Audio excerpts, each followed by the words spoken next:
Hi, everyone. Welcome to our Cafecito. My name is Gris Bailey, and I'm going to be your host for the next 30 minutes. And I am here with the passionate, unapologetic Latina, Mercedes Sullivan. Hi, Mercedes. Hi, Grace. Mercedes is the executive vice president for McKinley. It's a property management company that has over 480 employees and $4.5 billion in assets. And very telling for today's topic because we're talking about the economic power of supporting Latino-owned businesses. You know, historically, Mercedes, we've seen this in so many other communities. We see it in the Jewish community, in the Asian community, in the Black community. And we do see it in our own Latino community, but oftentimes it goes under the radar or it's fragmented, right? And what this allows us to do, if we're able to capture that energy, is that it allows us to create generational wealth, job creation, and to preserve our culture. So that's our topic for today. And as we're talking today, I would love it if you're a business owner that you drop your business on the chat and tell us who you are so that we can support you too. So Mercedes, what are your thoughts about this topic? I know that you're very passionate about this. So tell me a little bit about what your thoughts are. All of the things. First of all, I'm very excited to be here with you today and having this very, very important conversation. And I hope that my Latinos that are listening, listen. This is it. This is our time and we need to seize it. And all of the things that have been kind of taboo or we don't really talk about, get your head down, calladita te ves más bonita. We need to throw that out.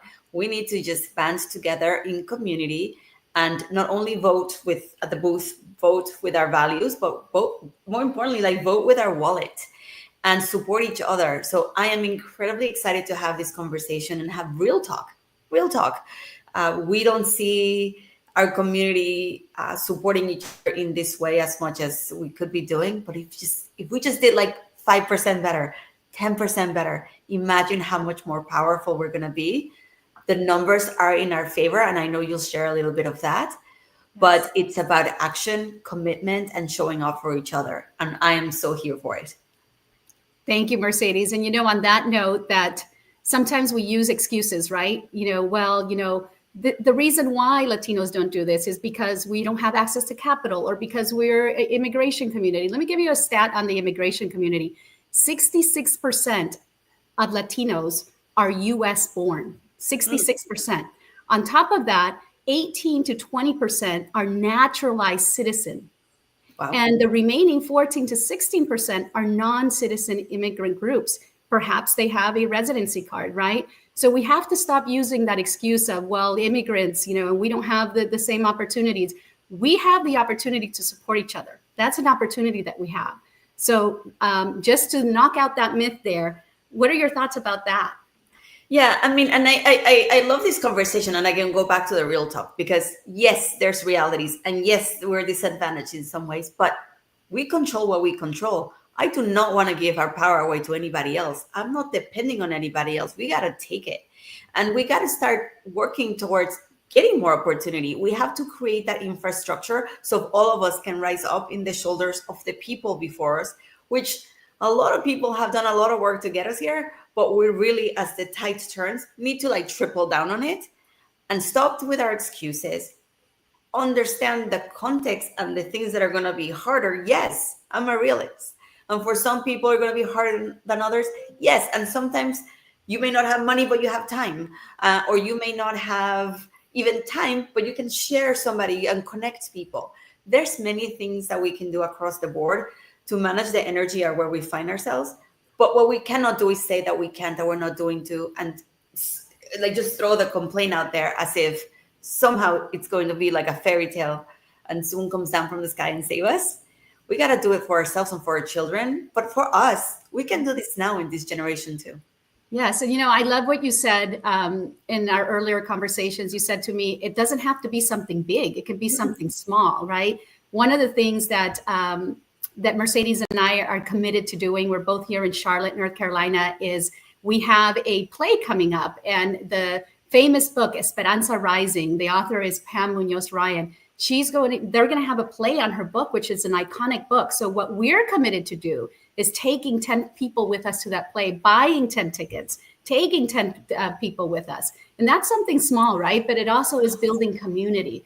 So, our question to you is, what are you committed to doing? So any other thoughts on other ways, Mercedes, that people can support without having to open up their pocketbooks per se? Yeah, there's so many ways, and thank you for that. And I love that example, because it's not just that we're paying money for the ticket. It's that we're bringing others for awareness. It's that we're creating stories for immigrants that are no longer funded. It's that the next generation gets to see examples of people making it. And we get to inspire our children, our cousins, el primo, el tío, everybody seeing what we're doing so that we can move it forward. But as I said, that you are where you are. Maybe you're a Latino or Latina that's just starting in your career, you're not sure, and you're the first generation. Reach out to someone to mentoring. So maybe you can mentor somebody because you've been there, done that. Maybe you can, like, for example, for me, I'm committed to buying a book of all the authors that I see that are Latinas that are posting on LinkedIn. I buy it and read it, and I donate it to my local library so that other people have access to it. Volunteer at your school to tell your stories. Write on LinkedIn so other people can see themselves reflected. Buy from your small businesses. If you have a business, commit to first looking at other people in your community that you can hire, or you can work with, or you can refer if they're not the right fit for you. And all the way to donating money for causes, donating your time, volunteering, etc. There's no excuse. There's so many things that you can do, from sharing a link to just hiring somebody directly. If we did that for each other, just imagine the the power movement that we can create, which then creates the knockover effect over and over and over.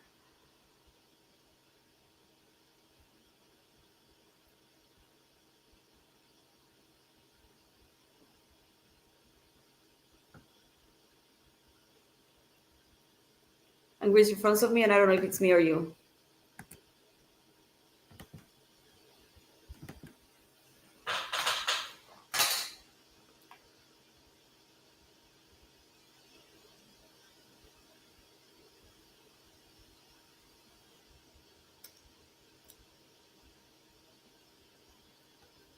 And I think I lost Gris, but I'm not sure.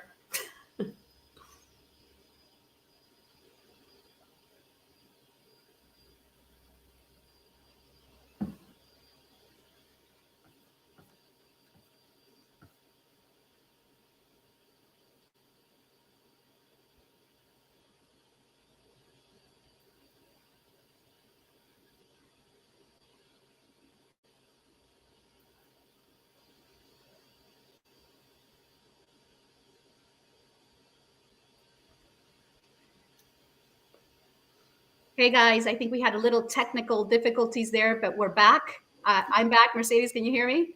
I can't. I'm like, what happened? I was just getting all excited. The internet removed me, but I was we're like, here now. And I'll tell you, my thought was, if we're a $4.1 trillion GDP as Latinos, meaning in the world, not just the United States, we're the fifth most powerful economic force in the world. Why aren't we acting like that? That's always my thought. Why aren't we doing more? Why are we afraid to do more? I don't know what it is. Is it that we're afraid? Is it that we haven't gotten to a place where we have this process yet? But I think starting small, starting in your community, that's really important. I love what you were saying about, it's not about spending the money on the tickets. It's about bringing your community with you. So another thought I had was that our community is relatively young. The average Latino age is 31 years old across the nation, but here, particularly in Charlotte, it's only 25 years old. oh, wow. So what are your thoughts about, engaging the youth, like the young people? Yeah, and I love this question, because we have all these generations. And as I said, for example, I've talked to a lot of students that are coming in and they're first generation college students, or they want to do something different than their parents. But their parents come just with a mentality of just be grateful for what you're getting. Don't ask. So we have a little bit of that culture piece. And these people that are in between, kind of like the old or the conservative thinking of we don't deserve what we're getting. And then yet stepping into a world where they're seeing others starting to get what we deserve because we're working really hard for it. So for me, what changed my life is that if you're the only one in your job or in your place, it's going to be harder for you to feel bold enough to act. So I literally joined United Latinas because I'm like, I don't know who I am. I'm lost. I know that I'm a Latina. Let's start there. And I remember crying for the first 20 minutes because I was in community and I felt so empowered. So find your community for you and then figure out how we can share the knowledge or share our knowledge to the younger generation that may not have those examples around them, and show up by example. Show up and ask. Like today's Latina Equal Pay Day, it's all related, right? What are we going to do in our companies to fight for or to ask for better policies? Are we asking who is not present in the room? I go to every event that I go to. I'm like, that's lovely, but over 70% of the future workforce is new entrants are gonna be Latinos. Where are they? They're not represented in the stages. Are you building products with Latino voices? So we can start by asking and then sharing our voices and ensure that we're paying attention to the different generations, those born here, those older, those that are coming in, and that we can start lifting each other up. Again, it just takes a 20-minute conversation with somebody somewhere to be like, I see you, I was you once, you can be here. Yes, I love that. And it also starts by modeling, right? If we model what we wish the world, what we want the world to see. So one of the things that I've done for the past several years is, I don't even know what a rosca is. I didn't know what a rosca was, right? But during the Three Kings Day, because I didn't grow up celebrating that, but you're missing out on the rosca. Yeah, I was missing. When I found out about the rosca, I was like, what is this? So what I started doing is for Three Kings Day, I buy tons of roscas from one of my favorite bakeries, Manolo's Bakery here in Charlotte, and I distribute them to my neighbors. And my neighbors don't know about roscas either, but it's just the gesture. And I know that I'm supporting a Latino-owned business, and I'm educating my neighbors about what a rosca is and who Manolo is and all that good stuff. So little things like that, commit to buying Christmas presents that are from a Latino-owned business in your neighborhood, committing to doing something every year. And I think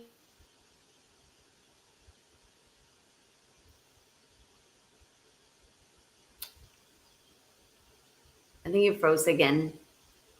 But I will continue with that Gris was saying, because it's scary out there right now, right? And it's really important that if we don't feel safe to speak up, that at least we're buying and purchasing and supporting each other on the back for our businesses and for our people that cannot be speaking up and doing the full-on things that we would want to do in other circumstances, because it's scary out there. And yeah, see, my co-host Gris keeps leaving me here, but even with all of that, even with technology for issues and what have you, we need to show up. We need to show up for our people, because we're getting targeted directly or indirectly, and no one's coming to help us. So we need to help ourselves and each other. Hey. Listen, I'm going to keep going because I'm so passionate about this keep topic. going. Keep going. Listen, you keep going. Gris has done so much, and we were actually saying earlier today that we were nervous about this technology things and the issues that we may have, but nothing's going to stop us. That's an example, right? We adapt. Technology. Here we go. Yes. Mm-hmm. It's the same for our communities. Gris, when you cut off, I was saying, and if not, Liana will come back in, it's scary out there. It's scary out there. And sometimes maybe we don't want to be as outspoken. Great. You can still go and buy from a panaderia or from a local store and support your community, support your schools, come in and speak so other people and these children see themselves reflected. We shall not live in fear. But I do respect that some people are not comfortable doing certain things. There's still things that we can do. And even if for the moment you need to take a step back and protect your peace, cool. But when you're ready to go back in the battlefield, let's go back and do it together. Absolutely. And, I also don't want to forget about our nonprofit organizations, supporting our nonprofit organizations that are doing great things in Latino communities, because the Department of Labor says that by 2030, 78% of net new jobs will be Latino. So what are we doing? Those organizations that are preparing for that, that are pouring into leaders and pouring into helping people be skilled leaders. I know that there's some comments here of businesses, but also nonprofits. look into a nonprofit that you want to support as well, to help build the future, because that's what nonprofits do. They're working on the issues that we have now so that we won't see them in the future. But as we carry on, Mercedes, I wanted to ask you, we know that the problem is that it's not that we're not doing it. It's that we're doing it fragmented, and that we're often doing it under the radar without building visibility. So how can we build more visibility? It's not en español, está presumiendo que está comprando cosas de la marqueta latina, it's not presumiendo. How do we build, that momentum? How do we build that visibility that we are supporting each other and do it out loud, right? Do it out loud. And I think it's tricky because right now, as I was saying, it's kind of scary out there. At the same time, we gotta keep moving. So I'd say start what you're comfortable with. Take a little step, because when you start doing it and you see other people doing it, there's strength in numbers. There's many things that I wasn't daring to do until I joined Unite the Latinas. And now I'm like, I'm just gonna be messy and put my truth on LinkedIn so that other people can see. And now I feel very empowered to continue to do so. So let's start with that. You can start by literally sharing a link of somebody. Here's 3 businesses that you should consider. And then be like, hey, this is a business that I supported because I care about my community. So we do need to get a little bit real with our inner traumas and generational traumas. I was joking with somebody that as a Latina, I have like the triple crown of guilt. I was Catholic, I'm a woman, and I'm a Latina. So I'm like, all right, what are the things that we're going to shed from our culture that we don't need, inclusive of the presumida or be grateful, don't ask for money. There's some of the things that we need to do so that we can advance. We'll never abandoning the beauty of our essence of our community, that we support each other. So start where you are comfortable, take a micro step, do it together with other people so that it feels like less awkward or weird, but do it scared and do it weird. Just show up. Just show up. Yeah. We need to show up together. This is our time. The tides are changing. We need to grab the bull by the horns. I think that's how you say it. Agarra de los cuernos, agárralos. Let's shine, man, because it's time. Yeah. Half of the battle is showing up, right? Showing up. A lot of us are scared maybe to show up in different spaces. But I always say that when we show up and we do it scared, that's where the growth happens. Show up anyway, do it scared anyway, because that's where the growth really happens. One of my, I was going to say one more thing about the youth, in North Carolina specifically, 25 years old is really young. They are going to be the ones buying and running things in the near future. So how are we supporting them? How are we pouring into them for them to recognize and realize the power that they really do have? Do you have any thoughts on that? Or do you know any organizations or anything that in the United States that is supporting that? Yeah, so it's a very interesting question because I'm in HR and I see how we're moving from jobs to skills to like the work and how we assess people to hire them. But the tricky part about that is that if you haven't had that experience, you're not going to be on the radar for somebody to take the next job. So we do have to be very, very purposeful about how we target our Latino community. There's many like different organizations that target students, specifically Latino students. But I would say this is where I encourage parents or like students, if you're listening to this as well, or just graduated, to just reach out to somebody, network, and then connect people to other people. Connect people to other people. There's a couple of organizations like this, I cannot remember her name. I'll probably comment after so you have it. But they do Pineapple Woman, and they connect executive Latinas to students so that they can connect and be mentors of each other. We have Latinas in Tech. There's many of those organizations, but it's literally, I go to the bus or like to the lift or what have you, and I talk to somebody that is having that job, and I ask them about their experience, their human experience. What are you doing for your kids? I've connected with 2 people that were my Lyft drivers to talk to their kids. There's no excuse. And the last thing I'll say here is, I was really overwhelmed with my work. I mean, not when I was like a mess and hot. Like if you're a mess and you need care, self-care. But when I was kind of struggling, I'm like, I cannot do this because I'm already burnt out. But what I learned is that by giving, the burnout went away. It wasn't about me. It was about my community and a bigger purpose. So give it a try. You can always back out if it's too much. But I caught myself with that excuse. and it ended up being a blessing that brought me back to life, pretty much. So. I love that. I love that. I that totally resonates with me. By giving, you kind of fill your cup as well, right? So if you're looking for any opportunities, reach out to me, reach out to United Latinas, reach out to Mercedes to give back, to be part of a community. I know several organizations. I'll give a plug to one here in Charlotte, Latin Americans Working for Achievement. They help young people get into college and mentorship. My organization, Leadership Mission International, I got to give them a plug. We're preparing the next generation of leaders, entrepreneurs. So that, I think, it starts there. If you want to be part of a community, many of us are looking for a community, right? That's where it starts. How do we support each other in community? Again, it's not about opening up your pocketbook. It's about in community. How do we support each other in community? We're heading towards the tail end here. Mercedes, any final thoughts on what else this topic brings to mind for you, or what else we can be doing? Yeah, first I want to be your neighbor so that I can get a rosca every year. And potato tacos. Those are my two. I'll trade you. I'll bring the hot chocolate, the chocolate abuelita. Oh, yes. Come on, Latinos. We got to do, look at our culture. Look what we have. We should be shining everywhere. So I will say a couple of things. One, let's commit. Let's commit to doing this. I understand before it seemed huge, but listen, El Chavo del Ocho was just in SNL.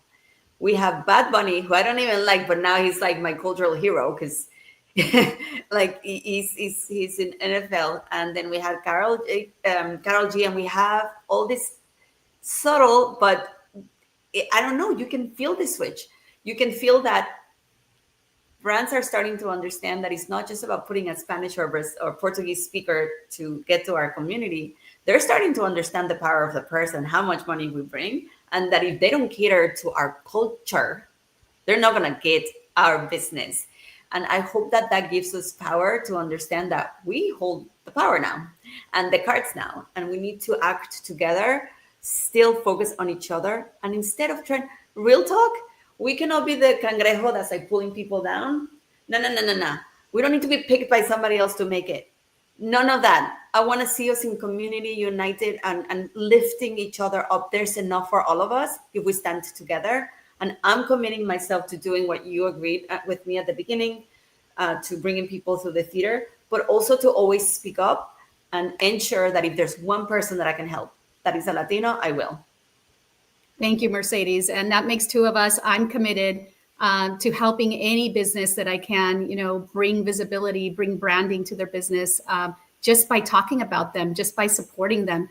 And one of my big things is, I always like to work backwards. So if we wish to see a world where Latinos are building generational wealth, where Latinos are skilled employees, where Latinos are preserving their culture, then what are we doing now to be able to get to that place, right? We need to build patterns that are patterns of support. And that's one thing that I don't think we see. We don't see patterns of support. It's fragmented. We have a year or a couple of months where there's that support, there's that branding, there's a visibility, and then it goes away, right? Where are those patterns that we're building collectively as a community to support each other? I think that is missing. And again, I'm going to go back to, let's stop talking about, it's immigration, because that's the noise that everybody wants us to hear. Yes, we need immigration reform. Yes, there are a lot of issues around that. Yes, we need to speak up, and not be afraid to speak up about that.